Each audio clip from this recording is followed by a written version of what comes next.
The man walking toward me across the binding hall was not what I had been promised. I stood on the altar platform in full ceremonial silver, my spine straight, my chin raised, my blood running cold with a fury I could barely contain. The hall was filled with every noble house in the Valorian sovereignty. 300 seats, every one of them occupied. My father sat on his throne above us all, watching with an expression I could not read. My mother would not look at me. She had not looked at me since the announcement 3 weeks ago, when my father told me what I would be doing with the rest of my life. My sisters sat with their hands folded and their eyes low, grateful beyond words that they had not been chosen for this. And the human kept walking toward me. He was shorter than any Valorian male by nearly a full head. His skin was a warm, unsettling brown, instead of the silver blue that marked every member of my species. He wore borrowed ceremonial armor that did not fit him properly.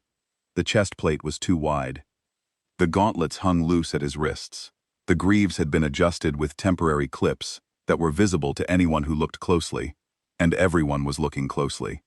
He looked like a child playing dress-up in his father's war gear, and I wanted to scream at my father for doing this to me.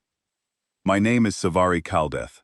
I am the third daughter of Sovereign Empress Valeth Kaldeth, ruler of 11 star systems and commander of the most ancient fleet in the known galaxy. My bloodline stretches back 9,000 years. I have been trained in diplomacy, stellar navigation, fleet doctrine, and the old language since I could walk, and my father traded me to the humans like a piece of cargo. The war with the Drake Dominion had been grinding on for 6 years. We were losing, though no one in the court would say it aloud. Our fleets were beautiful, precise, and outnumbered 3 to 1. The Drake bred faster than they died, and they fought with a swarming, insectile coordination that our elegant battle formations could not answer. We had lost 2 border systems in the last year alone. Supply lines were stretching thin. Our best commanders were being rotated off the front lines because they were making mistakes born from exhaustion, and the replacements were younger and less experienced each time. My father had reached out to the Terran Confederation in desperation, and the alliance they brokered came with a price I was expected to pay in silence. A political marriage, a bonding between royal Valorian blood and a human military representative. A symbol of unity between our species that would cement the treaty in a way no document could. I was chosen because I was expendable. Third daughters do not inherit. Third daughters do not command fleets. Third daughters smile, attend ceremonies, and do as they are told. So here I was, watching a human walk toward me in armor that did not fit, about to bind my life to a species the galaxy considered barely civilized. His name was Declan Holt, Commander, Terran Confederation Armed Forces. That was all I had been told. No service record. No background briefing. No explanation for why this particular human out of billions had been selected to become the husband of a Valorian princess. Just a name, a rank, and a date for the ceremony. He reached the platform and stopped. I looked down at him because I was taller, and I let him see exactly what I thought of this arrangement. He looked back at me with dark eyes that moved too much. They swept left, right, up to the balconies, across the crowd, back to me. It was unsettling, like watching a prey animal scan for threats. I had seen that kind of restless attention in cornered animals on the hunting reserves of Vel Prime, and I hated that my future husband reminded me of something I might have once tracked for sport. The binding priest began the ceremony. The old words filled the hall, heavy with 9,000 years of tradition, and I spoke my part from memory, because I had rehearsed it until my voice went raw the night before. Not from devotion, from the determination that I would not stumble. I would not give the court the satisfaction of seeing me falter. When it was Declan's turn to speak the old words, he butchered them. His tongue could not wrap around the harmonic undertones that gave Old Valorian its meaning. The words came out flat, clumsy, stripped of their resonance. I heard several nobles behind me make sounds of barely concealed contempt. Lord Vesson, my father's chief military advisor, actually turned his head away as though the sound physically offended him. But I noticed something. Declan's hands did not shake. Not once. Not even slightly. I had stood on this platform for 7 state ceremonies in my life. I had watched foreign dignitaries, allied commanders, and visiting royals stand where Declan stood, and every single one of them had trembled. The binding hall was built on a resonance foundation that amplified psychic energy. The weight of it pressed against unshielded minds like a hand on the chest. Valorians were born into it and barely noticed. Outsiders felt it immediately. I had seen a Kethrani ambassador lose consciousness on the third step. A Sorelian trade delegate had needed 2 aides to hold him upright during a 15-minute ceremony. Declan just stood there, calm, steady, mangling my language with that flat, toneless voice while his hands hung at his sides without the faintest tremor. I did not know what to make of that. The ceremony ended. The court applauded with the precise, measured rhythm that tradition demanded. My father rose and spoke words of unity and strength that I barely heard. Declan and I were escorted from the hall by palace guards who walked between us as though we were 2 separate prisoners being led to the same cell. The consort wing of the palace was beautiful. It had been designed for Valorian royals and their chosen partners, filled with resonance pools, meditation alcoves, and walls that shifted color with the emotional state of whoever touched them. Declan's quarters were across the corridor from mine. The guards left us at the entrance and sealed the wing behind them. We were alone. I turned to face him and did not bother softening my voice. I told him exactly how this was going to work. This was a political arrangement, nothing more. He would have his quarters, access to certain areas of the palace, and a ceremonial title that carried no authority. He would not touch me. He would not speak for me in court. He would not pretend that this binding was anything other than a transaction between governments. I had rehearsed this speech as thoroughly as the ceremony, and I delivered it with the same precision. He listened without interrupting. He did not fidget. He did not look away. Those dark, restless eyes stayed on my face the entire time, and I realized with a start that he was not just hearing my words, he was reading me, studying my posture, my breathing, the micro-tensions in my jaw, the way a soldier reads a situation before deciding whether it is dangerous. When I finished, he was quiet for a moment. Then he spoke. "Understood, Your Highness, but I should tell you something. I was not sent here to be a symbol. I was sent here because your father asked the Terran Confederation for someone who could keep you alive." I stared at him. "That is not what I was told," I said. "No," he agreed. "I imagine it was not." He said goodnight. He walked into his quarters. The door closed behind him. I stood in the corridor for a long time, trying to decide whether he was lying. My father had told me the marriage was political, a gesture of good faith, a bridge between species. He had not mentioned anything about protection. He had not mentioned danger. But my father was a strategist who had held an empire together for 30 years. He did not do things for one reason when he could accomplish 3 at once. And the look on Declan's face when he spoke had not been the look of a man reciting a diplomatic brief. It had been the look of a man stating a mission objective. I went to my chambers. I did not sleep well. It was the vibration that woke me. A low, subsonic pulse that traveled through the palace walls and settled in my teeth. I sat up in the dark, every nerve suddenly alive. I knew that frequency. Every Valorian royal was trained to recognize it from childhood. It was a Drake stealth probe, a scanning pulse designed to map the interior of a structure, count the biosignatures inside, and relay the data back to a command ship hidden somewhere beyond sensor range. The Drake were scanning the palace. I reached for the communications panel beside my bed to alert security. My hand never reached it. The door to my chamber was already open, and Declan was standing in it. He was fully armored, not the borrowed ceremonial plate from the ceremony, but real combat gear, matte black and close-fitting, with a Terran sidearm drawn and held low against his thigh. He was facing the corridor, not me. His body was positioned in the doorway so that nothing could enter without going through him first. He had heard the probe. Somehow, impossibly, he had felt it, identified it, armed himself, and reached my door before I had finished sitting up in bed. "How did you?" I started. "Later," he said quietly. His voice was different now, flat, controlled. Every trace of the awkward treaty husband who had butchered my language at the altar was gone. The man in my doorway was something else entirely. "Stay behind me. I am a princess of the oldest bloodline in the galaxy. I do not take orders from anyone below the rank of sovereign." But something in his voice, in the absolute stillness of his body, in the way his eyes moved through the darkness like he could see in it, stopped the argument in my throat. I got out of bed. I moved behind him. And for the first time since my father told me I was being given to a human, I felt something other than anger. I did not know the word for it yet, but it was quiet, and it was steady, and it sat in my chest like a stone. Much later, I would learn that the word was safe. The security detail arrived 11 minutes after Declan took position at my door. 11 minutes. I counted every one. In that time, Declan did not move, did not waver, and did not take his eyes off the corridor.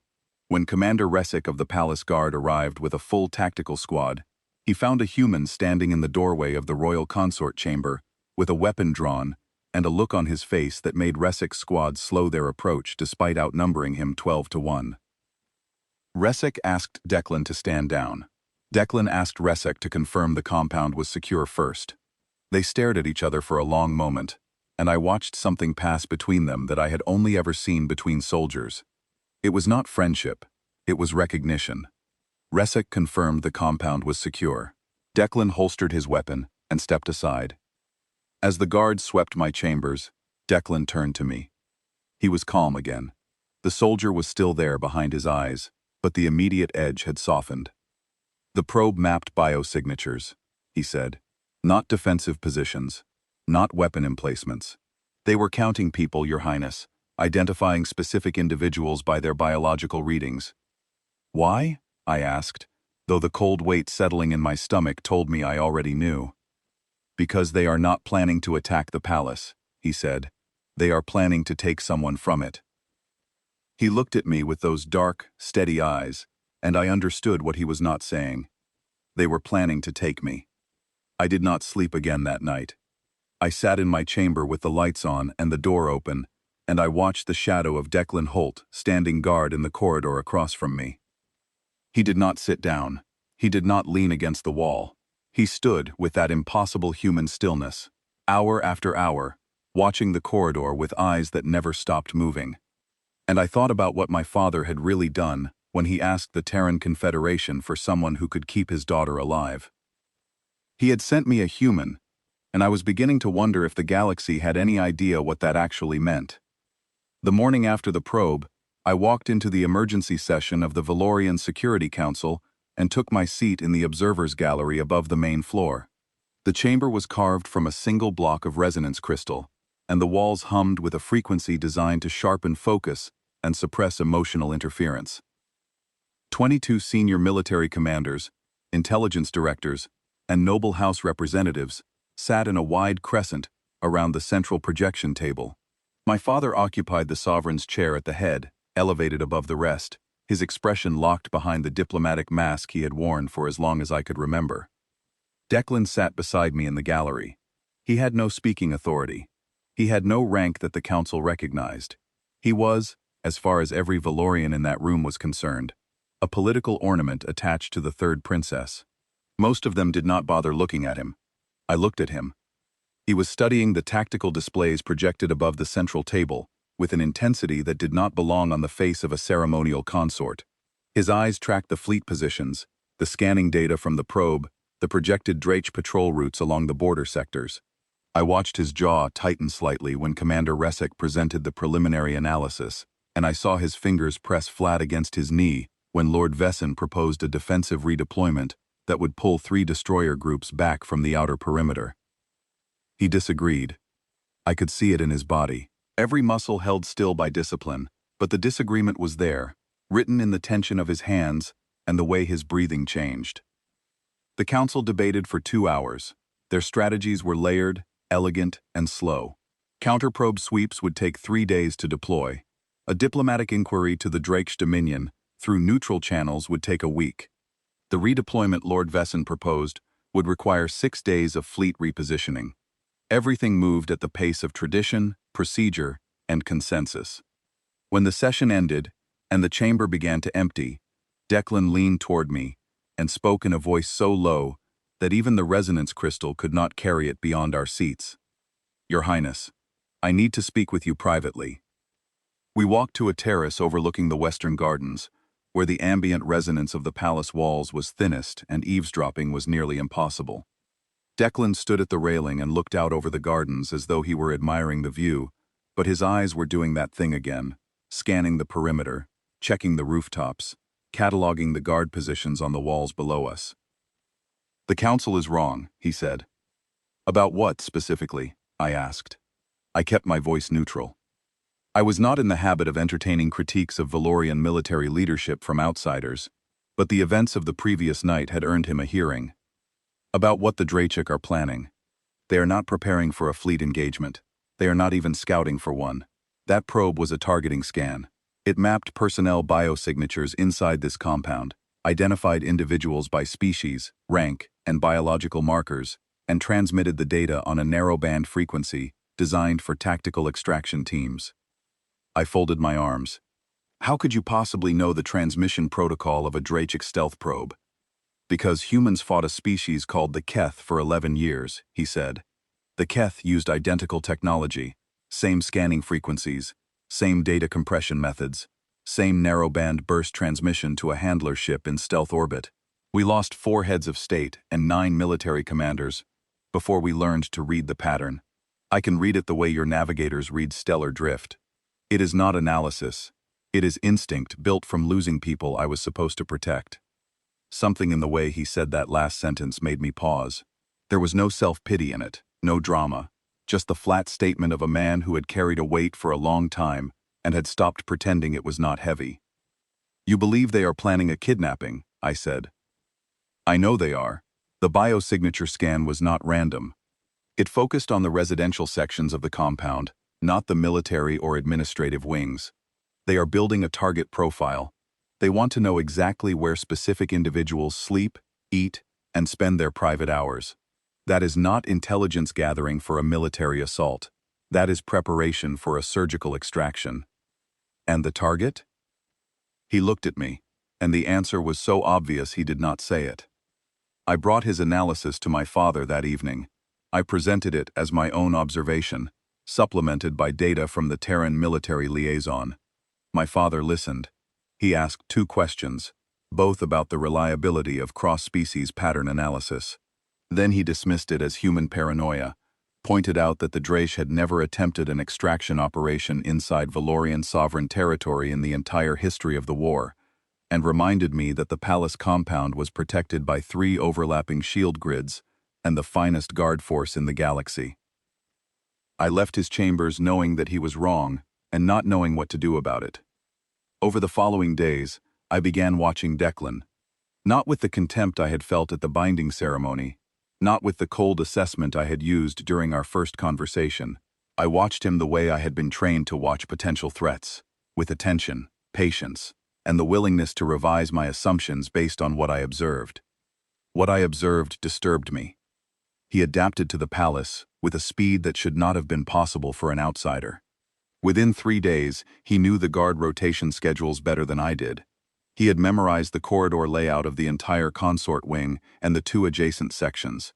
He could tell me which doors locked from the inside, which locked from the outside, and which ones did not lock at all, because the mechanisms had been decorative for centuries and no one had bothered to repair them.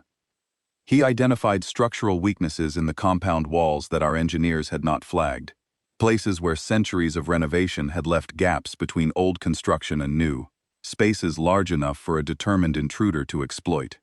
He pointed out blind spots in the surveillance grid that existed because the system had been designed to monitor for external threats and had never been reconfigured to detect internal movement through service corridors. He found maintenance tunnels that were not on any current security map because they predated the most recent palace expansion by 400 years and had simply been forgotten. He did all of this without being asked, without making a show of it, and without telling anyone except me. The food was another thing. Valorian cuisine contained trace compounds that were mildly toxic to human biology, amino acid chains that our digestive systems processed easily, but that could cause inflammation and organ stress in species with different metabolic pathways. I discovered this by accident when I saw him discreetly swallowing a small capsule before each meal. I asked him what it was. He told me it was an enzyme supplement that neutralized the harmful elements in our food so he could eat whatever was served without requiring special preparation. Why not simply request human-compatible meals? I asked. The kitchen staff would accommodate you. Because accommodation creates inconvenience, he said. Inconvenience creates resentment, and I would rather take a pill than give anyone in this palace another reason to see me as a burden. I did not know how to respond to that. No one in my court had ever prioritized being unobtrusive. Valorians moved through the world expecting it to reshape itself around them. Declan moved through the world, reshaping himself to fit, absorbing discomfort silently, so that no one else would have to adjust. I began watching him train. Every morning, before the first sun cleared the horizon, he was in the lower courtyard, running combat drills alone. I watched from my balcony, wrapped in a sleeping robe, telling myself I was merely assessing a potential security asset. His fighting style was nothing like ours. Valorian combat was fluid, precise, and beautiful. It was built on superior speed, superior reflexes, and the certainty that a Valorian warrior would always be faster and stronger than their opponent. Declan's style was the opposite of everything I had been taught to admire. It was brutal, compact, and ugly. There was no grace in it, no flourish, no wasted motion. Every strike was aimed at a vulnerable point. Every block flowed directly into a counterattack. Every movement served one purpose, and one purpose only, ending the fight as fast as possible regardless of what it cost him to do it. I watched him throw himself at a training post for 40 minutes without stopping. His fists and elbows and knees struck the reinforced padding in combinations that had no aesthetic value but carried a density of force that I could hear from 3 floors above. He was drenched in sweat. His breathing was ragged. He did not stop. And I realized something that made my breath catch. His style was not ugly because it was unsophisticated. It was ugly because it was designed for a species that was slower, weaker, and more fragile than almost everything it fought. Humans had not developed combat arts for dominance. They had developed them for survival. Every technique assumed you were the underdog. Every drill prepared you for the moment when you were outmatched, outgunned, and out of options, and had to win anyway. It was the most terrifying thing I had ever seen on a training floor. The formal court dinner happened on the 5th evening after our binding. Attendance was mandatory for all bonded pairs of noble standing, and for the first time, Declan and I were required to appear together as a unit. I dressed in full court silver. He wore the borrowed ceremonial armor again, and again it did not fit. I saw Lord Vessen's smirk when we entered. I heard the whispers trailing us like shadows as we walked to the high table. We sat. Declan ate carefully, took his enzyme capsule when no one was looking, and said nothing unless spoken to directly. He was invisible in the way that only someone with extensive training in hostile environments could be. Not timid, not meek, just still, observing, cataloging, learning. Lord Vessen decided to make a spectacle. He stood during the 3rd course, raised his glass, and addressed Declan with the kind of smile that had sharp edges hidden in it. "Commander Holt," he said, loud enough for the entire hall to hear, "we have heard so much about human customs. Perhaps you would honor us with a demonstration, a parlor trick if you will, something to entertain the court." The hall went quiet. Every eye turned to Declan. I felt heat rise in my throat. Vessen was humiliating him deliberately, invoking the galaxy-wide stereotype of humans as performing animals, clever enough to be amusing, but not sophisticated enough to be taken seriously. I expected Declan to flush with anger. I expected him to stammer or stiffen or drop his gaze. I was already preparing to intervene, to deflect the insult with some diplomatic phrase that would let us both save face. Declan smiled. He stood up. He picked up his glass, and he said, "We do have a custom, Lord Vessen. We call it a toast." The hall was silent. Vessen's smile flickered with uncertainty. Declan raised his glass and spoke clearly, without hurry, without anger, without the slightest tremor in his voice. "Where I come from," he said, "we tell a story before we drink. So here is mine. A soldier once walked into a court full of people who thought he was nothing. They laughed at his armor. They mocked his language. They placed bets on how long he would last before he broke. That soldier stood there and took it because he had not been sent to impress them. He had been sent to protect them. And when the night came that something terrible walked through their doors, that soldier was the only one in the room who did not run. He paused. The hall was so quiet, I could hear the resonance hum of the crystal walls. The people in that room never learned his name, Declan said, but they were alive to not learn it. And he considered that enough. He drank. He sat down. Lord Vesson stood with his glass still raised and nothing to say. The silence held for a long, uncomfortable moment, before conversation resumed, and I noticed that several of the younger officers at the lower tables were looking at Declan with expressions I had not seen directed at a human in this palace before. Not contempt, not pity. Something closer to the look a young warrior gives a veteran whose scars tell stories that rank insignia cannot. Something had shifted, not in the room, in me. Sitting beside this man who had just turned a public humiliation into something that stole the air from the lungs of every noble in the hall, I felt a crack form in the wall I had built between us. Not affection, not trust. Something harder to name than either of those things. Recognition, the understanding that I had made an assumption about what he was, and I had been wrong. I did not speak to him about it. I did not thank him for the toast, or tell him I had been moved by it. I was still a princess of the Kaldeth bloodline, and I was not ready to admit that a human had earned my respect. But he had. That night, I fell asleep earlier than usual.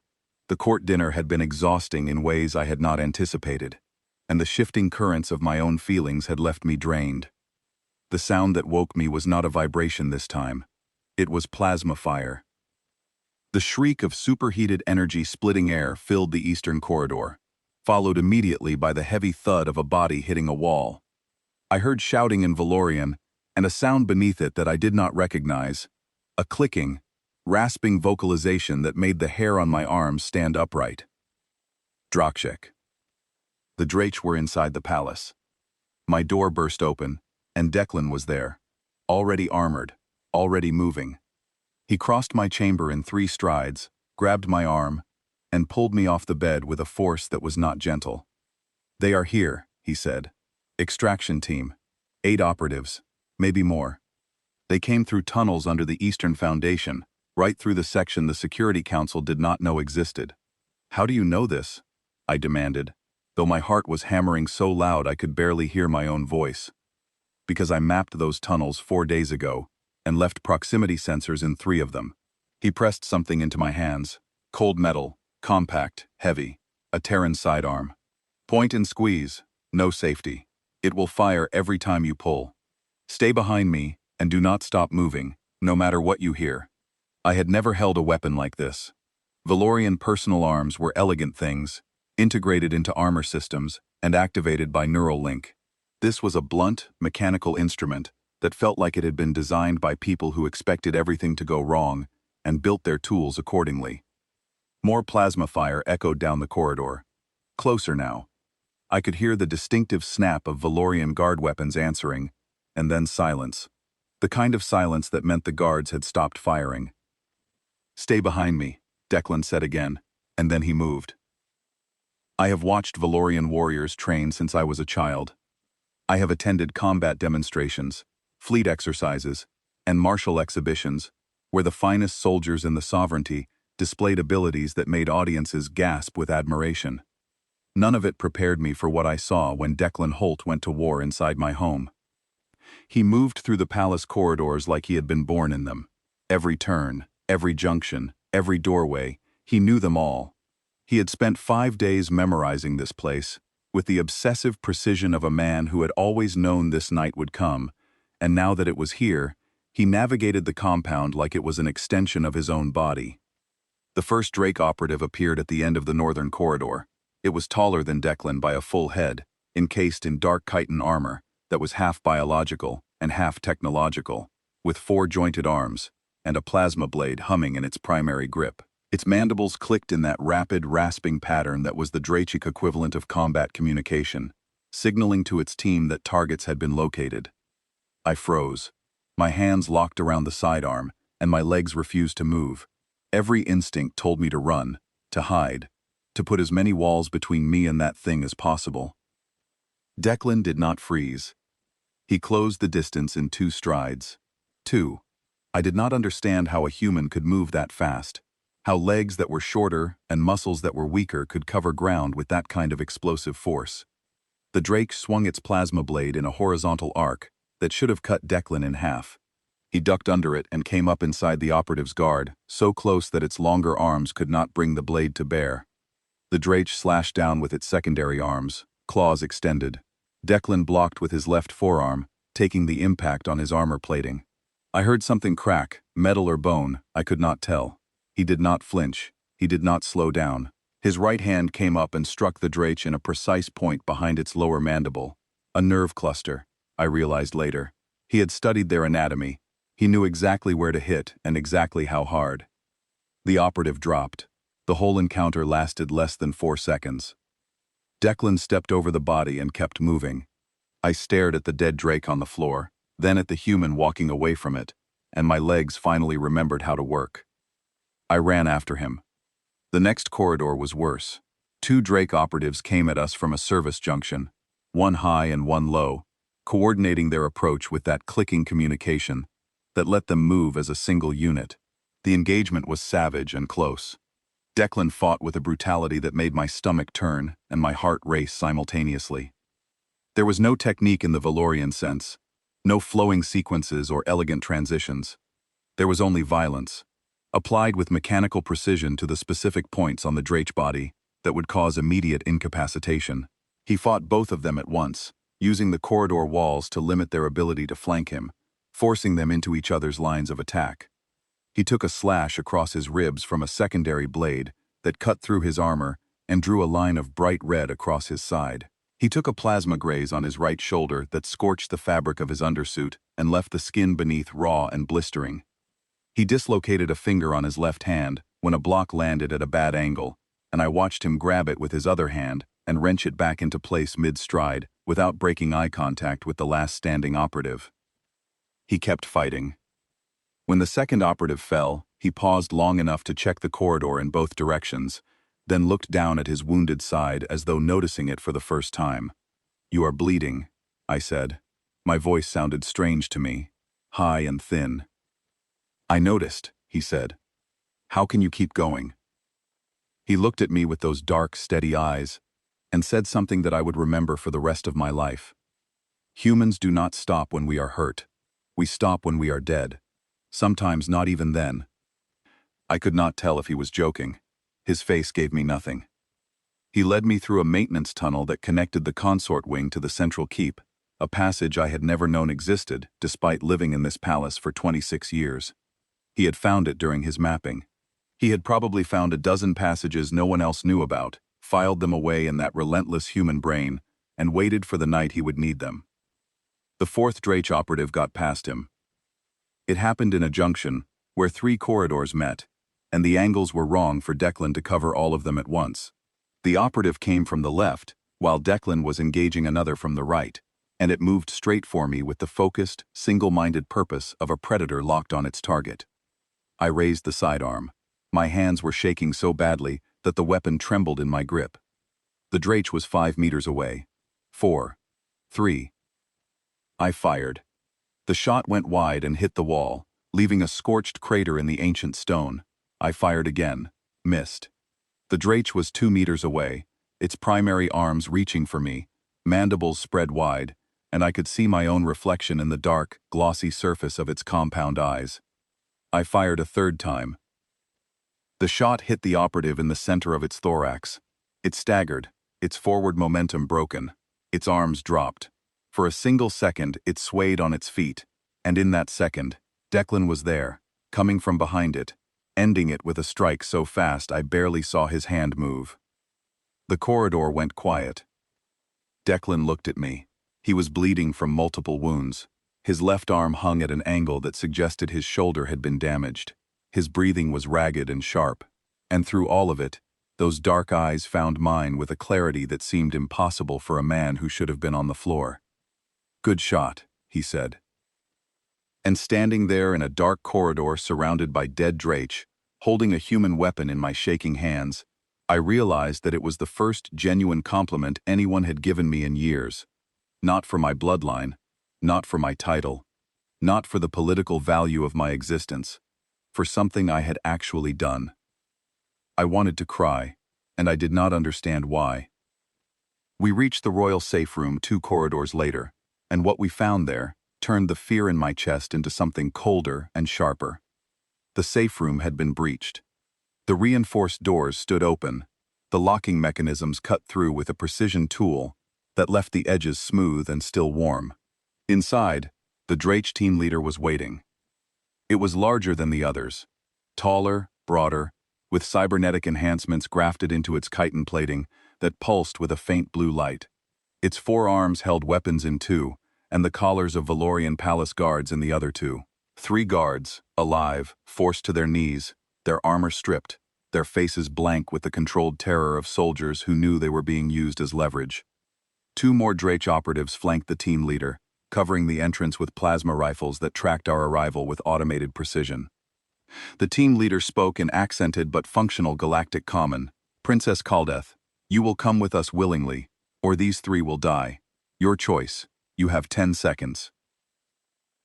It was a calculated play, and it was devastating. Valorians valued honor above almost everything. We did not sacrifice our own. We did not trade lives. A Valorian princess watching her father's guards be executed in front of her, rather than surrender, would carry that shame to her grave and beyond it. The Drake knew this. They had studied us the way Declan had studied them, and they had found the weakness in our strength. I began to step forward. Declan's arm blocked my path. Hard, immovable, like walking into a wall that had appeared from nowhere. "No," he said. "They will kill them," I whispered. "Yes," he agreed. "If we do not give them a reason not to. I need 90 seconds. Can you give me 90 seconds? I did not understand what he was asking. I did not know what 90 seconds could accomplish against 3 Drashik in a sealed room with hostages and plasma rifles, but I looked at his face and saw something there that I had never seen directed at me before: trust. He was not asking me to understand his plan. He was asking me to believe that he had one. "Yes," I said. I stepped forward, slowly, with my hands visible and my chin raised. I addressed the Drake team leader in a voice that did not shake, because I was a princess of the Caldeth bloodline, and my voice did not shake in front of enemies, no matter how badly my hands wanted to. "I invoke the right of formal parley," I said. "Under the Accords of Neutral Conduct, which the Drake Dominion ratified in the 3rd year of the current conflict, I am entitled to state the terms of my compliance before submitting to custody." The team leader's mandibles clicked in what I had learned to recognize as irritation. But the accords were binding. Even the Drake observed them, if only because violating them would give the Galactic Council justification for broader military intervention that the Dominion could not afford. "Speak," the team leader said. I spoke. I recited the formal parley phrases slowly, deliberately, drawing each clause out to its full ceremonial length. Old Valorian was designed for exactly this kind of stalling. The ritual language was dense, self-referential, and loaded with subclauses that required acknowledgement from both parties before proceeding. I used every one. I invented subclauses that did not exist, and delivered them with such conviction that the Drake team leader had no basis to challenge their authenticity. I cited precedents from conflicts that had ended before the Drake Dominion existed. I referenced legal frameworks that I fabricated on the spot, with the fluency of someone who had spent her entire life watching politicians talk without saying anything. 50 seconds. 60. 70. I saw it before the Drake did. A shadow in the maintenance crawlspace above the ceiling. A panel shifting by millimeters. A darkness that was not architectural. 80 seconds. Declan dropped from the ceiling. The 2 flanking operatives died in the same heartbeat. I did not see exactly what he did, because he moved with a speed that my eyes could not track in the dim light of the compromised safe room. One moment there were 2 armed Drake guarding the entrance. The next moment they were on the floor, and Declan was already engaging the team leader. The fight was not like the others. The team leader was enhanced, faster, stronger, and armored in a way the standard operatives were not. Declan hit it 3 times before it responded, and each hit landed on reinforced plating that absorbed the impact without visible effect. The team leader swung a cybernetic arm that caught Declan across the chest and sent him backward into the wall hard enough to crack the stone behind him.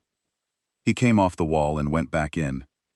The exchange that followed lasted 12 seconds, and every one of them was brutal. The team leader had 4 arms and cybernetic speed, but Declan had desperation and a willingness to take damage that defied everything I understood about self-preservation. The team leader stabbed with a secondary blade, and Declan did something that made me gasp. He caught the blade, not deflected it, not dodged it. He grabbed it with his left hand and let it punch straight through his palm. His hand locked around the blade, trapping it. Blood ran down his wrist and dripped onto the floor. The team leader tried to pull free and could not, because the human's fingers had closed around the weapon like a vice, locked by pain and will and the absolute refusal to let go. For that single second, the weapon was anchored in human flesh and bone, and the operative's arm was extended, its guard open, its balance committed. Declan used the leverage. He pulled the team leader forward by its own blade, stepped inside its reach, and struck its throat with his right hand. The sound it made was like something breaking deep underground. The team leader fell. The blade slid free of Declan's hand in a wash of red. The 3 hostage guards stared. I stared. Declan stood in the middle of the ruined safe room, bleeding from 7 different wounds, his left hand a ruin, his breathing sharp and shallow, and he did not sit down. He did not lean against the wall. He activated his communication device with his good hand and contacted Commander Resek. "Compound is not secure," he said. His voice was steady. "I have neutralized the extraction team leader and 5 operatives. Confirm perimeter and sweep the eastern tunnels before you stand down." He closed the channel and turned to the 3 freed guards. "Get the princess to secondary cover. Now." One of the guards, a young lieutenant whose name I would later learn was Sorath, looked at Declan with an expression I recognized because I was wearing the same one. It was the expression of someone whose understanding of the universe had just been fundamentally rearranged. They took me to secondary cover.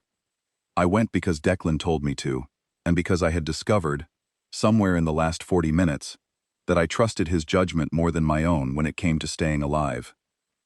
The last thing I saw before they led me around the corner was Declan, still standing, still refusing to sit, watching the corridor with his weapon in his undamaged hand, and his ruined hand hanging at his side, dripping red onto the white stone floor. I thought about what my father had asked the Terran Confederation for. Someone who could keep his daughter alive. And I wondered if my father had known what the Terran Confederation would actually send. Not a diplomat in borrowed armor. Not a political symbol. Not a ceremonial husband. A weapon. In human skin. With the steadiest hands I had ever seen. They kept Declan in the medical wing for 2 days. Valorian medicine was advanced beyond anything the Terran Confederation possessed. But it was calibrated for Valorian biology, and the medics struggled with his biochemistry in ways that frustrated them visibly. His blood clotted differently. His cellular structure responded to regenerative stimulation in patterns they had not encountered.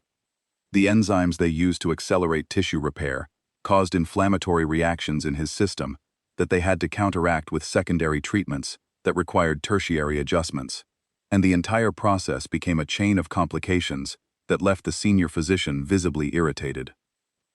Then the Terran medical file arrived through diplomatic channels, and the irritation turned into something else entirely. I was present when the physician reviewed it. I watched her face change as she processed the data, cycling through confusion, disbelief, and something that looked close to alarm. "What is wrong?" I asked. "Nothing is wrong," she said slowly. "That is the problem. His tissue is regenerating on its own. The wound on his hand, the one that went through the palm, the bone and muscle are already rebuilding without therapeutic intervention. At this rate, he will have partial function within a week. Full function within 3. Is that unusual?" She looked at me with an expression I could not immediately interpret. "Your Highness, a wound of that severity in a Valorian would require 3 weeks of assisted healing with our best regenerative technology. This human is doing it on his own, without assistance. His body simply decided to repair the damage, and it is doing so at a rate that suggests this is not exceptional for his species. This is just what they do. I visited him that afternoon. He was sitting up in the medical bed, his left hand wrapped in a healing sheath that looked too small for the work it needed to do. His other wounds had been treated and sealed, and the color in his face was better than I expected. He looked tired, but it was the tiredness of someone who had been running on adrenaline for hours and had finally been forced to stop, not the exhaustion of someone whose body was giving out. The dynamic between us had changed, and we both knew it. I sat in the chair beside his bed without asking permission, and he did not remark on it. The distance I had established on our first night, the cold rules, the rigid boundaries, felt like artifacts from a different lifetime. "I have a question," I said. "Go ahead. Why did the Terran Confederation send you specifically? Of all the soldiers they could have chosen for this assignment, why you?" He was quiet for a moment, then he said, "They did not choose me. I volunteered." "Why?" I read the intelligence briefing on the Drake's threat posture against the Valorian royal family. The pattern analysis was clear. Someone was going to try to take you. Not if, but when. The marriage treaty needed a military representative, and I decided that if someone was going to stand between a princess and an assassination team, it might as well be someone who had done it before. "You have done this before," I said. It was not a question. "This is my 7th protection detail." 7. He had been the last line of defense for 6 other people before me. 6 people whose lives had depended on his willingness to put his body between them and whatever was trying to end them. I thought about the scars I had seen on his torso during the fighting, the ones that were not from the palace attack, the old ones, layered and white, that spoke of years of accumulated damage absorbed on behalf of people whose names I would never know. "Did you keep them all alive?" I asked. "Yes." "At what cost?" He looked down at his bandaged hand. "At whatever cost it took." I sat with that for a moment, letting the weight of it settle. Then I asked the question that had been circling in my mind since the night he stood in my doorway. "Are you afraid? Ever?" He met my eyes, every time. "You do not look afraid. You looked calm in every moment last night. I watched you fight 6 Drake operatives, and your hands never shook until it was over." "The shaking is not about fear," he said. "The shaking is what happens when the adrenaline leaves. During the fight, my body suppresses everything that is not useful for survival. Pain, exhaustion, fear, it all gets pushed down and locked away so that I can function. Afterward, it all comes back at once. That is when the hands shake." He paused. "Being brave is not the absence of fear. That is something humans learn early. Being brave is being terrified and doing the job anyway because someone is depending on you." I thought about that for a long time after I left the medical wing. I had been raised in a culture that valued composure, control, and the suppression of weakness. Valorians did not admit to fear. Fear was a failure of discipline. My father would sooner step into vacuum without a suit than confess to being afraid in front of another living being. But Declan had just told me he was afraid every single time, and somehow, instead of making me think less of him, it made me think more. Because his fear was not a weakness he hid, it was a force he used. He was afraid, and he fought anyway, not because he did not feel the danger, but because he refused to let it dictate his response. I had never encountered that philosophy before. I did not know what to do with it. The political consequences of the Drax raid unfolded rapidly over the following days. The Valorian Security Council, which had dismissed Declan's warning about the extraction operation, was now forced to reckon with the fact that a human treaty consort had predicted the attack with perfect accuracy, while their own intelligence apparatus had missed it entirely. Lord Vesson, who had publicly mocked Declan at the court dinner, was conspicuously quiet during the emergency sessions that followed. My father summoned Declan on the 3rd day. I was not present for the conversation, but I learned afterward that my father had asked Declan a single question. "What else have we missed?" Declan had answered for 40 minutes without stopping. The result was unprecedented. Declan was invited to address the full Security Council, not as a consort, not as a political ornament, but as a tactical advisor. I sat in the observers' gallery again, but this time, the gallery was full. Every noble house had sent a representative. Word had spread about the human who had killed 6 Drake operatives with his hands and a sidearm, while the palace guard was still scrambling to respond. Declan stood at the central projection table, his left hand still in the healing sheath, and briefed the most powerful military body in the Valorian sovereignty on Drake infiltration patterns, counter-tactics, and something he called asymmetric warfare doctrine. The Valorian generals were skeptical. Their questions were pointed, sometimes hostile, designed to expose the limits of his knowledge and put this upstart human back in his decorative box. Declan answered everyone with data, specifics, and a calm confidence that never crossed the line into arrogance. He cited battle histories that the generals could verify. He referenced tactical analyses that aligned with intelligence they already had, but had not connected. He spoke their language, not Old Valorian, but the language of war, and he spoke it fluently. Then he presented his predictive model. He had built it in his head during his 2 days in the medical wing. No computational tools, no intelligence databases, no tactical software, just pattern recognition applied to the data he had absorbed from the tactical displays during the council sessions he had attended as a silent observer. The model predicted the next 3 most likely Drake actions against Valorian territory, ranked by probability, with estimated timelines and target profiles for each. The council received it with cold politeness. Several generals exchanged glances that I recognized as the look senior officers give each other when they believe someone has overstepped their competence. Within the hour, Valorian intelligence confirmed 2 of his 3 predictions independently. The room went very quiet. The glances the generals exchanged after that were very different. After the session, as the council members filed out with expressions that ranged from thoughtful to deeply unsettled, Lord Vesson paused beside Declan and said something I did not expect. "Commander Holt, I owe you an apology." Declan looked at him. "You do not," he said, "but I will accept it." Vesson nodded once, slowly, and left. I watched him go, and felt something complicated in my chest that I did not try to name. In the days that followed, Declan and I began spending time together outside of obligation. It started small. I offered to teach him proper Old Valorian pronunciation, partly because his attempts during the binding ceremony still made me wince, and partly because I wanted an excuse to sit in the same room with him without the pretense of security briefings or council sessions. He accepted with the same steady willingness he brought to everything. He was terrible at it. Old Valorian required harmonic undertones that the human vocal apparatus simply could not produce, and his attempts sounded like someone trying to sing underwater while gargling gravel. But he tried with a stubbornness that I was beginning to find endearing rather than frustrating. "Again," I would say, and he would try again, and fail again, and try again. And the dedication in his face never wavered, even as the sounds coming from his throat bore no resemblance to the language he was attempting to speak.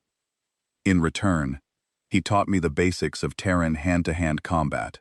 We used the lower courtyard in the early mornings, before the court was awake and the palace filled with the political currents that made everything a performance.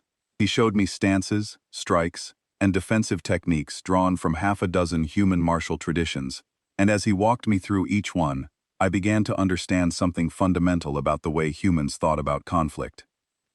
Every technique assumed I was the weaker opponent. Every stance was designed for someone who was smaller, slower, and more fragile than whatever they were facing. The philosophy was not about meeting force with force. It was about redirecting force, exploiting momentum, and finding the precise moment when a larger opponent's strength became a liability rather than an advantage. "Your combat arts assume you will win because you are better," Declan said, correcting my stance with a gentle hand on my shoulder. "Ours assume we will lose unless we find a way to cheat. That is why we are harder to predict. We are not fighting to prove a point. We are fighting to survive." I practiced the forms until my muscles burned and my hands ached. It was the first physical training I had done in years that did not feel like performance. It felt like preparation. On the 7th morning, Declan paused during our session and looked at me with an expression I had not seen before. It was softer than his usual focus, warmer. Something in the tightness of his features had relaxed, and for the first time I saw a glimpse of who he might be when he was not carrying the weight of someone else's survival. "You are good at this," he said. "I was raised by warriors," I reminded him. "You were raised by warriors who taught you to be graceful," he said. "I am teaching you to be dangerous. There is a difference." The warning came on a morning that had started like any other. A Dreokrak battle fleet dropped out of faster-than-light transit at the edge of Valorian sovereign space. 43 warships, including a command carrier capable of coordinating simultaneous assaults across multiple systems, arranged in standard Draconic assault formation. They made no attempt to hide. They wanted to be seen. The Dominion's message was broadcast on all frequencies, in Galactic Common, with the flat, clicking precision that made Draconic communications sound like the ticking of a countdown. "Surrender the princess. Deliver her to a neutral transfer point within 48 hours. Comply, and the sovereignty would be spared further military action. Refuse, and the fleet would advance on the homeworld itself." The Security Council convened within the hour. The debate was immediate and fractured. The military commanders wanted to fight, the diplomatic corps wanted to negotiate, and a third faction, smaller but vocal, quietly suggested that perhaps compliance was the pragmatic choice. The princess was valuable, but was she more valuable than the millions of lives a Draconic assault fleet could end? Was one woman worth the risk of losing the homeworld? I sat in the gallery and listened to people discuss my life as though it were a line item on a balance sheet. I watched my father's face for some sign of what he was thinking, but his expression was locked behind that diplomatic mask, and I could not reach him. I noticed that he did not speak during the debate. He listened, and his silence was louder than anything the council members were saying. After the session, I found Declan in his quarters.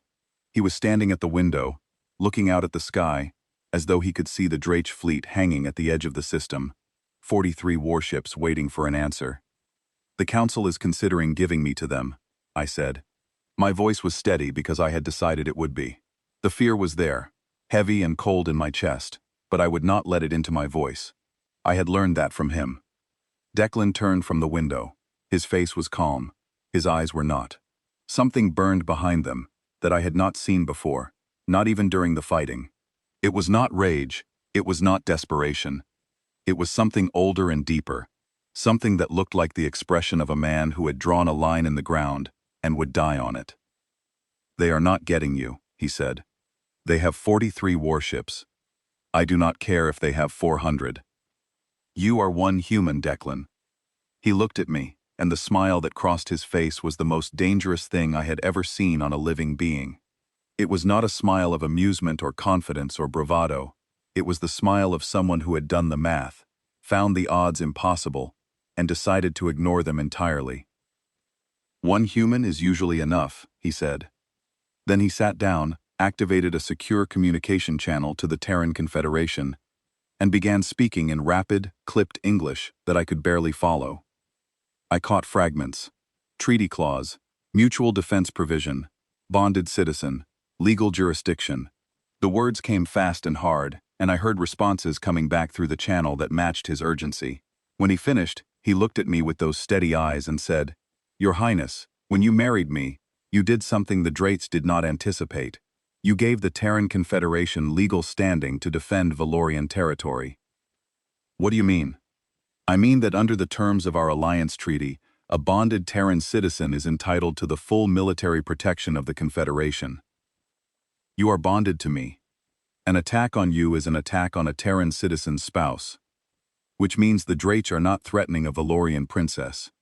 They are threatening the family of a soldier of the Terran Confederation." He paused, and the dangerous smile returned. "And we do not let that stand. Ever." 4 hours later, 6 Terran warships dropped out of slipspace at the edge of the Valorian system. I was on the command station when they arrived. The tactical display dominated the central deck, a massive holographic projection that showed every ship, every trajectory, every energy signature within the system.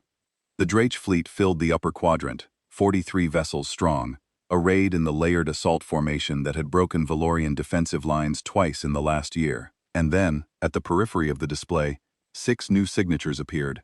Small, fast, running hot enough that their engine signatures blazed like new stars on the tactical screen. The Terran Battle Group. I looked at the display and felt something I had not expected. Not relief. Not hope. Confusion. 6 ships, I said to Declan, against 43. Declan was standing beside me at the tactical station. He had refused to wait in the consort wing. My father had attempted to order him to remain there, citing safety protocols and the chain of command. Declan had looked at the sovereign of the Valorian Empire and said, with perfect respect and absolute immovability, "With all due respect, my wife is on this station, and I will be wherever she is." My father had let him stay. I think he recognized something in Declan that he had spent 30 years cultivating in himself. The quality that separated leaders from administrators. The willingness to be where the danger was. Not because you could change the outcome, but because the people you were responsible for deserved to see you standing beside them when the worst arrived. 6 ships, I said again, because the number refused to make sense. Watch, Declan said. The Drake fleet, which had been advancing at full combat speed toward the Valorian homeworld, did something I had never seen in 6 years of war. It slowed down. 43 warships, backed by a command carrier with enough firepower to glass a continent, slowed their advance when 6 Terran vessels appeared on their tactical display. They are afraid, I said. I could not keep the disbelief out of my voice. They are cautious, Declan corrected. Fear comes later. They have fought us before, and the ones who survived remember what it cost them. The engagement began 17 minutes later. The Drake commander, whatever internal calculus it had performed, decided that 43-6 was sufficient odds and ordered the advance to resume. Perhaps it believed the Terran ships were a bluff, a token show of force designed to buy time for negotiation. Perhaps it simply could not justify retreating from 6 enemy vessels in front of its entire fleet. Whatever its reasoning, it was wrong. What followed was the most terrifying and extraordinary thing I have ever witnessed. The 6 Terran ships did not fight the way fleets were supposed to fight. Galactic naval doctrine was built on distance, formation, and coordinated fire. Ships maintained separation, presented their strongest shielding to the enemy, and relied on overlapping fields of fire to wear down opposing vessels through attrition. Every species in the galaxy fought this way. It was how war in space was conducted. It was rational, measured, and predictable. The Terrans did none of this. They charged. 6 ships accelerated directly into the Drake formation, at speeds that exceeded every known safety threshold for manned vessels. They flew so close to the Drake warships that their shield envelopes actually overlapped, creating interference patterns that disrupted targeting systems on both sides. But the Terrans had trained for this. They had practiced fighting in the gaps between enemy shields, in the dead zones where targeting solutions broke down, and combat became raw, close-range savagery. The Drake had not. I watched from the tactical display as a Terran frigate designated Harrogate executed a maneuver that the Valorian tactical officer beside me called physically impossible. It dove between 2 Drake destroyers, rolled perpendicular to the engagement plane, and fired broadside salvos into both ships simultaneously, at a range so close that the Drake point defense systems could not track fast enough to respond. Both destroyers took critical damage. Atmosphere vented from hull breaches that spanned their midsections. The Harrogate took hits in return, 3 hull breaches across 2 forward decks. Damage warnings scrolled across the tactical display in urgent red text. The ship did not retreat. It did not slow down. It came about, accelerated again, and drove straight at a 3rd Drake vessel. "They are insane," the tactical officer whispered beside me. "They are human," Declan said. The Valorian fleet, coordinated by tactical data streaming from the Terran battle group, entered the engagement 8 minutes later. The Valorian ships were larger, better shielded, and more heavily armed than the Terran vessels. They were beautiful ships, built with the precision and elegance that defined Valorian engineering, but they had never been able to break the Drake formation in 6 years of trying. The swarming coordination that made the Drake so dangerous relied on tight formation flying and synchronized targeting across dozens of vessels. Every time the Valorian fleet had engaged, the Drake had reformed, adapted, and overwhelmed through sheer coordination. But the Terran charge had shattered both. The Drake formation was in chaos. Individual ships were maneuvering independently, their coordination disrupted, their tactical network fragmented by the interference from overlapping shield envelopes, and the confusion of close-range combat they had never trained for. The Valorians exploited every gap. Fleet Commander Solarin, who had been fighting the Drake for 6 years and had never once broken their formation, drove 3 battlecruisers through the center of the Drake line and split the fleet in 2. The halves could not recombine. The Terran ships were between them, still fighting, still pressing, still refusing to behave in ways the Drake tactical doctrine could predict or counter. Then the Harrogate did something that silenced every voice on the command station. Its hull was breached across 3 decks. Its primary weapons were offline. Its engine output was at 40% and falling. Fires burned in sections that the damage control systems could no longer reach. By any rational military standard, it was done. A Valorian ship in that condition would have disengaged and withdrawn to safe distance for emergency repair. A Drake ship would have been abandoned by its crew, who would redistribute to undamaged vessels. The Harrogate accelerated to full speed. It turned toward a Drakewick destroyer that was repositioning to bring its weapons to bear on Solarin's exposed flank. It aimed its broken, burning hull at the center of the enemy ship, and it did not change course. The collision tore both ships apart. The tactical display showed the twin signatures merge and then fragment into debris clouds that expanded outward like a violent bloom, scattering wreckage across a volume of space so large that nearby ships had to adjust course to avoid the field. The command station went silent. Every officer, every technician, every diplomat who had been watching the battle unfold, all of them stopped. The hum of the station's systems was the only sound. "The crew," I said. My voice came from very far away. "Evacuated," Declan said. 30 seconds before impact. They planned it. Every member of that crew knew the ship was going to be used as a weapon, and they launched escape pods before the collision. The maneuver is called a dead-hand strike. You remove the crew, set the engines to maximum, and use the mass of the ship itself as a weapon delivery system. They sacrificed their ship. They sacrificed a machine to destroy a threat. Humans do not confuse the tool with the user.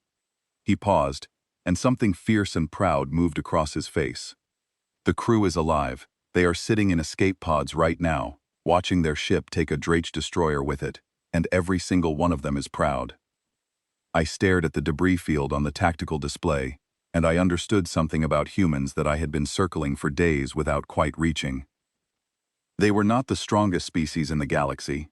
They were not the fastest, the most advanced, or the most elegant, but they possessed something that none of the other species I had encountered could match.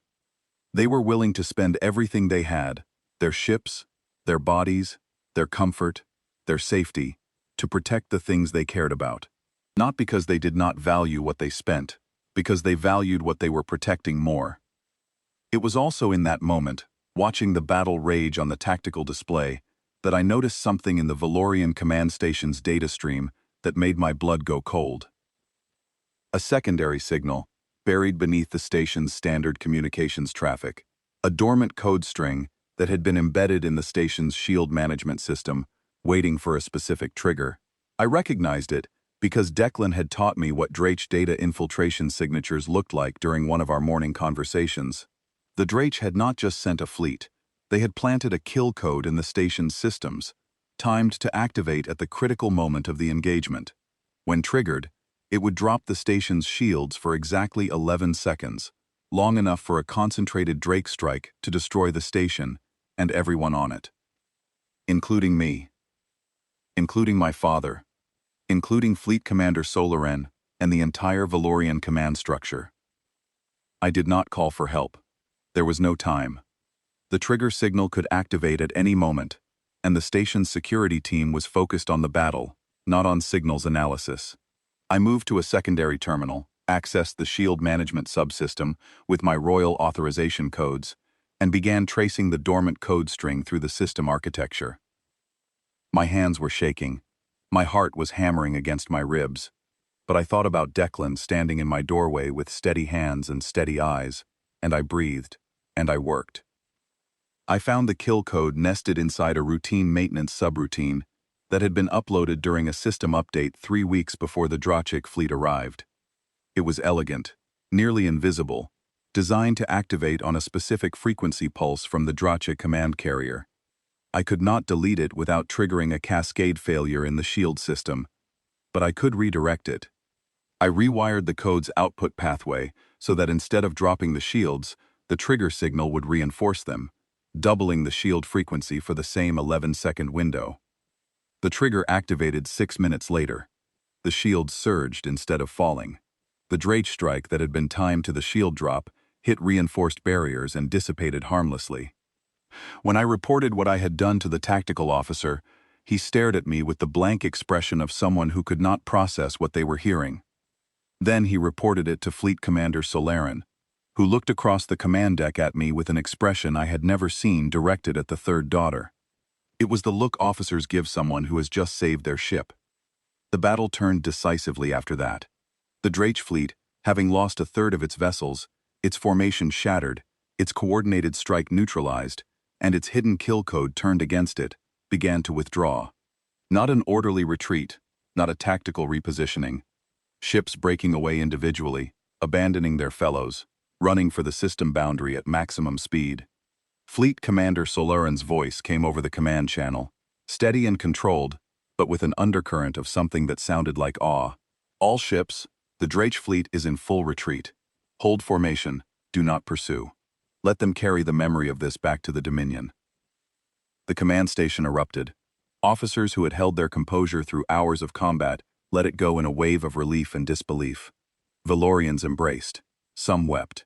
Somewhere below me, I heard someone shouting Declan's name, and I realized it was Lieutenant Sorath, the young guard from the safe room, who had somehow made it to the command station and was standing with a group of soldiers who were cheering. I did not cheer. I stood at the tactical station, with my hands gripping the railing and my heart hammering in my chest, and I looked at the man standing beside me. Declan was watching the display. His face was calm, his hands were steady, but I could see the exhaustion behind his eyes, the accumulated weight of 31 hours without sleep, the hours of planning and calculating and hoping that the gamble would work, and the relief, the immeasurable relief, that it had. "It is over," I said. "For now," he said. "They will remember this. They will think twice before coming back. And if they come back?" He looked at me. "Then we will be here." I crossed the distance between us. I did not think about it. I did not calculate the political implications or consider what the assembled officers and nobles and diplomats from 6 allied species would think. I took his hand, his right hand, the undamaged one, and I held it in front of everyone on that command station. Not as a political gesture, not as a treaty obligation, as a choice. He looked at our joined hands, then at me. His expression shifted, and for just a moment, the soldier was gone, and there was just a man, tired and wounded and far from home, who had risked everything for someone he barely knew, because he had decided she was worth protecting. "Thank you," I said. "You do not need to thank me." "I know. I am choosing to." He squeezed my hand, gently, because his grip was still careful around his healing wounds, but the steadiness was there. It was always there. In the days that followed, the political landscape shifted in ways that would echo for years. The Terran Confederation and the Valorian sovereignty signed an expanded defense pact that went far beyond the original treaty. Terran military advisors were embedded in every Valorian fleet command. Joint tactical doctrines were developed that combined Valorian precision with Terran adaptability. The alliance that had been born from desperation became something stronger, a partnership built on mutual respect, and the shared memory of a battle where 6 ships and 40 fought side by side. The crew of the Harrogate were recovered from their escape pods, every single one of them alive and whole. When they were brought aboard the Valorian command station, Fleet Commander Solarin personally met them at the docking port and saluted them in the Valorian fashion, right hand over the heart, fingers spread. It was the highest honor a Valorian military officer could offer to a foreign soldier, and Solarin gave it without hesitation. The crew's captain, a woman named Lieutenant Commander Priya Okonkwo, returned the salute with a Terran one. Crisp, clean, steady. 2 officers from 2 species, standing in the docking port of a station they had defended together, saluting each other across the divide that the galaxy had always placed between their kinds. The image of that exchange was broadcast across the sovereignty. It became the defining image of the alliance, and the moment that changed how Valorians thought about the species they had once dismissed as barely civilized. I addressed the Valorian court on the 9th day after the battle. The binding hall was full again. The same faces that had watched me marry a human with barely concealed contempt, now watching me with expressions I could not easily categorize. Curiosity, uncertainty, and in some faces, the reluctant, uncomfortable stirring of respect for something they did not yet fully understand. I stood on the same altar platform where I had taken my vows, and I spoke without notes, without rehearsal, and without the diplomatic mask I had worn for my entire adult life. I was told I was being given a human, I said. I believed that meant I was being given a lesser being, a species the galaxy looks down on, a people we measure by what they lack. They are not as fast as us. They are not as strong. They do not live as long, or see as far, or hear the frequencies that we hear. By every metric we use to rank the species of this galaxy, humans fall short. I paused. The hall was silent. 300 faces looked up at me from the crescent of seats below, and I felt the weight of the resonance crystal around me, amplifying every word, carrying it to every corner of the ancient room. I was wrong. Not about the metrics, about what they measure. We have spent centuries evaluating species by their biology, their technology, their psychic capacity, their elegance, and in doing so, we have overlooked the one metric that actually matters: what a species is willing to endure for the people it has chosen to protect. I looked at the faces before me. Lord Vesson, who had mocked a human at a dinner table and been silenced by a story. Fleet Commander Solarin, who had watched 6 ships charge 43 and found something he had not known he was missing. The young officers and guards who had stood beside Terran soldiers in the corridors of the palace and the decks of the command station, and had learned that courage does not require elegance. My father, watching from the sovereign's chair with an expression I had never seen on his face before, something raw and unguarded that looked like pride and regret, and the quiet relief of a man who had gambled his daughter's life on a species the galaxy did not respect and had been right. I watched 6 human ships charge into 43 Drache warships and break their formation, I said. I watched a frigate crew evacuate their vessel and fly it into an enemy destroyer, because that was the math that saved the most lives. I watched one human man stand in the doorway of my chambers with a sidearm and a willingness to die for someone he had known for 5 days. Not because he loved me, not because I had earned his loyalty, but because he had decided that protecting me was the right thing to do, and nothing in this galaxy was going to stop him from doing it. My voice was steady, my hands were not. I let them shake. I had learned from a human that showing what you felt was not weakness. It was the most honest thing a person could do. I was told I was given a human. I was wrong. I was given a warrior. And I have never been more proud to stand beside anyone in my life. The hall was silent for a long-held breath. Then Lieutenant Soreth, standing in the back row of the military section, began to clap. Not the measured, rhythmic applause of Valorian tradition. A different kind. Loud, unrestrained, and raw. The kind of applause he had learned from the Terran soldiers he had been working alongside for the past week. The kind that said more than any formal acknowledgement ever could. It spread, through the military section first, then the diplomatic corps, then the noble houses. Not everyone joined. Some hands remained folded, some faces remained skeptical. Some members of the old guard sat with expressions that said they would need more than one speech to change 9,000 years of cultural assumptions. But enough. Enough to fill the hall with a sound I had never heard in the binding hall before. Real applause. The kind that comes not from tradition, but from feeling something that demands to be expressed. I looked across the hall to where Declan stood at the back, in his borrowed ceremonial armor that still did not fit properly, his left hand still wrapped in the healing sheath, his face still carrying the careful composure of a man who was not yet sure where he belonged in a galaxy that had never made a place for him. He caught my eye. He smiled. His hands were steady. I smiled back, and in that moment, standing on the altar platform of the oldest hall in the Valorian sovereignty, surrounded by the sound of applause that was changing the shape of the future, I understood something that changed everything. My father had not traded me to the humans. He had given me to the one species in the galaxy that would protect me, not because of what I was worth, but because of who I was. And in doing so, he had given the sovereignty something it had been missing for a very long time. Not a fleet, not a weapon, not a strategy. Hope. The kind of hope that only comes from watching someone stand in the doorway when the darkness arrives and refuse to move. The human kind.